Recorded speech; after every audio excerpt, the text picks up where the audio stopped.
नमस्कार, मैं हूं आकर्षण उपल और इस समय आप ये सीधी और बड़ी खबर देख रहे हैं IBN 24 पर। आपको बता दें कि हरियाणा में नशे की कार्रवाई, जिस तरह से नशे में जो युवा है बर्बाद हो रहा है, उन युवाओं को बचाने के लिए लगातार 2022 से पुलिस ने विशेष अभियान चलाया हुआ है। और 2022 से सिर्फ करनाल की बात करें तो जितने बड़े नशा तस्कर थे उनके ऊपर न केवल नकेल कसी गई, बल्कि उनकी 15 करोड़ रुपए से ज्यादा की जो संपत्ति है वो अभी तक फ्रीज की जा चुकी है। यानी कि इन नशा तस्करों ने किस तरह से अवैध तरीके से नशा बेचकर नशे की तस्करी में ये सारी की सारी प्रॉपर्टी अर्जित की थी, जिसमें काफी जो घर हैं, प्लॉट हैं, जमीनें हैं, गाड़ियां हैं, इन सब को करनाल पुलिस ने फ्रीज करवा दिया है और आने वाले समय में इनकी बोली भी करवाई जा सकती है। आखिर क्या NDPS एक्ट के तहत यह कार्रवाई होती है, जो नशा तस्कर होते हैं उनके ऊपर लगाम लगाने के लिए क्या कुछ करनाल पुलिस कर रही है, इसी के ऊपर बातचीत करने के लिए करनाल के SP गंगाराम पुनिया इस समय हमारे साथ मौजूद है। SP साहब, 2022 से पुलिस लगातार मुस्तैदी के साथ काम कर रही है।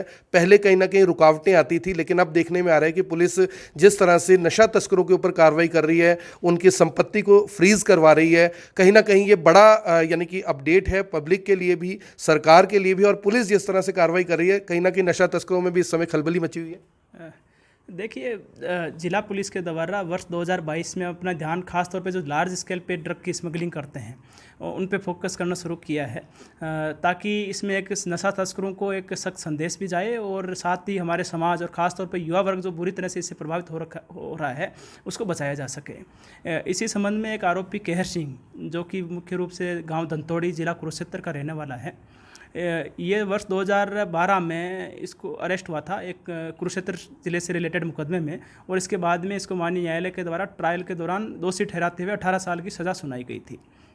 लेकिन ये व्यक्ति उसके बाद भी ड्रग्स के मामलों में इन्वॉल्व रहा है और 2020 में पुनः ये इंद्री थाने में NDPS एक्ट के तहत ही गिरफ्तार हुआ और उसी मामले में ये आरोपी अभी वर्तमान में भी जेल में है। जब हमने इस आरोपी को पकड़ा तब इसका बैकग्राउंड चेक किया तो ये पाया गया कि ये व्यक्ति और इसका परिवार 1998 से लगातार ड्रग्स के मामलों में इन्वॉल्व रहा है।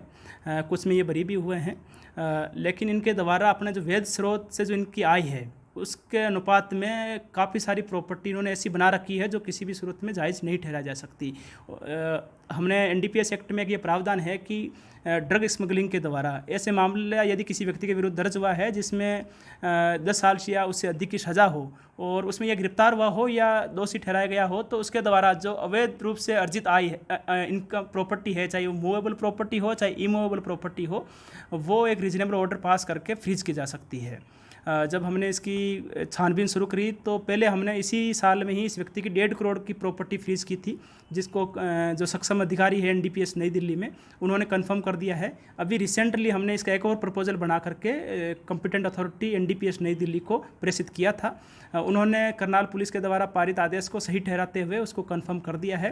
टोटल 16 इमूवेबल प्रॉपर्टीज़ है, जिसमें कार, ट्रैक्टर, 3 घर और 7 एकड़ से ऊपर की ज़मीन है, जिनकी कीमत लगभग 5 करोड़ के आसपास है। उसको फ्रीज किया गया है। इसका मतलब ये हुआ कि आरोपी और उसके परिवार, जिनके भी वो ज़मीन नाम है, वो ना तो उस ज़मीन को किसी को बेच सकते हैं, ना ट्रांसफ़र कर सकते हैं और ना ही किसी को गिफ्ट कर सकते हैं without prior approval of competent authority. और 45 दिन का वक्त दिया गया है आरोपी को कि वो अपीलेट ट्रिब्यूनल जो है उनके पास में अपील दायर कर सकता है। यदि अपील खारिज हो जाती है या किसी कारणवश व्यक्ति अपील नहीं करना चाहता, तो उस दशा में भारत सरकार के द्वारा प्रॉपर्टीज़ को अपने अधीन लेकर के उनको आगामी नीलामी इत्यादि कार्रवाई शुरू की जा सकती है। आपको बता दें कि जिस तरह से 5 करोड़ रुपए की प्रॉपर्टी सिर्फ केहर सिंह की यानी फ्रीज करवाई गई है, 15 करोड़ की प्रॉपर्टी कुल ऐसे जो नशा तस्कर हैं उनकी अभी तक फ्रीज की जा चुकी है। सर, इसमें एक और जो जनता जानना चाहेगी, क्या कुछ और लोग भी अभी पाइपलाइन में हैं जिनके ऊपर इस तरह की कार्रवाई चल रही है? क्योंकि 15 करोड़ की प्रॉपर्टी, इससे पता लगता है कि जो नशा तस्कर हैं, जो ईजी मोड ऑफ कमाई है उसको देखते हुए यानी कि ये लोग इसी बिजनेस में आते हैं। बिल्कुल। देखिए, खास तौर पे जो लार्ज स्केल पे जो ड्रग स्मगलर होते हैं वो ड्रग स्मगलिंग इसलिए करते हैं कि उनको आसानी से कम समय में अधिक वो कमा पाएँ, लेकिन इससे हमारा समाज को एक्चुअली में बड़ा बुरा प्रभाव पड़ रहा है और ख़ासतौर पे युवा वर्ग इससे बड़ा इफेक्ट हो रहा है। हमने 2022 में ऐसी पहली कार्रवाई की थी करनाल जिले में। 2022 में इस प्रकार की पहली कार्रवाई हुई थी। तब से लेकर अब तक हम ऐसी 5 कार्रवाइयाँ कर चुके हैं, जिसमें जैसे आपने बताया 5 व्यक्तियों की 15 करोड़ से अधिक की संपत्ति हम चिन्हित करके, जो कि हमारे हिसाब से इलीगली एक्वायर्ड प्रॉपर्टी है, उसको हमने फ्रीज किया है। कुछ व्यक्ति और हमने आइडेंटिफाई किए हैं, उन पे हम काम कर रहे हैं ताकि उनके द्वारा कितनी प्रॉपर्टी जैसी बना रखी है क्या वो वैध स्रोतों से अर्जित आय से बनाई हुई है या अवैध रूप से बनाई हुई है, वो हम उस पर काम कर रहे हैं और जल्दी ही हम इस संबंध में कुछ और व्यक्तियों के खिलाफ इस एक्ट के तहत कार्रवाई करेंगे। सर कुछ प्रॉपर्टियां डीटीपी को साथ लेकर भी डिस्ट्रॉय की गई थी, उनके बारे में क्या अपडेट है सर? देखिए, डीटीपी या म्यूनिसिपल बॉडीज़ के द्वारा जो डिमोलिशन की कार्रवाई की जाती है वो उनके द्वारा अपने एक्ट के प्रावधानों के तहत की जाती है। उनके द्वारा व्यक्ति आइडेंटिफाई किए जाते हैं और जिन्होंने ऐसी प्रॉपर्टीज़ बना रखी है जो एक्चुअल में उनके अनुसार इलीगल है, उनके द्वारा नशा तस्कर में नशा तस्कर या क्रिमिनल्स हो या किसी भी प्रकार से यदि उस डिपार्टमेंट को लगता है कि वो एक्चुअल में अवैध है तो उनके द्वारा अपनी कार्रवाई अपने लेवल पे की जाती है और जिला पुलिस की सहायता ली जाती है। तो जिला पुलिस केवल law and order point of view से वहाँ पर शांति बनाए रखने के लिए और कार्य में किसी प्रकार की रुकावट पैदा ना हो इसलिए वहाँ पर मौजूद रहती है। सर जो युवा हैं नशा तस्करी के काम में यानी कि कहीं ना कहीं वो आ जाते हैं इन स्मगलर्स के कहने पे, उनके परिवार को भी इसका भुगतान करना पड़ता है। उन परिवारों को, उन बच्चों को जो नशे तस्करी में यानी कि कहीं ना कहीं स्मगलिंग में आ रहे हैं, उनसे कुछ मैसेज देना चाहेंगे सर?